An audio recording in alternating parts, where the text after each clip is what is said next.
అండి మళ్ళీ మీరు మళ్ళీ కష్టపడి ఆ ఇసుకలో దిగాల అబ్బా ఎండల్లో షూటింగ్ చాలా చాలా టఫ్ అయిపోయింది సార్, నన్ను మాత్రం నేను క్షమించండి. నిజంగా మనస్ఫూర్తిగా చెప్తున్నాను, నాకు ఏ రోజు కష్టం ఎందుకు అనిపించలేదు అంటే I really enjoyed this process. నచ్చిన పని చేసేటప్పుడు శ్రమ తెలియదు అంటారు కదా, నాకైతే అలా అనిపించింది.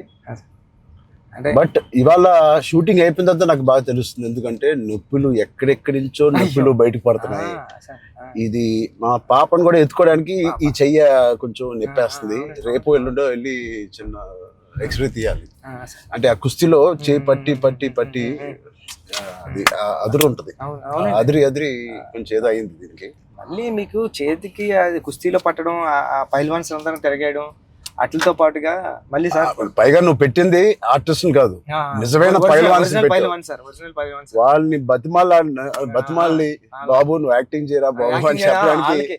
వాళ్ళకి టర్న్ అవడం గట్రా రావట్లేదు సార్. సినిమా యాక్షన్ చెప్తే వాళ్ళు నిజంగా కుస్తీ నిజంగా పైల్వాన్ పట్టుకుంటారు పాపం. సారీ సార్ అంటున్నారు మళ్ళీ. పాపం స్పోర్ట్స్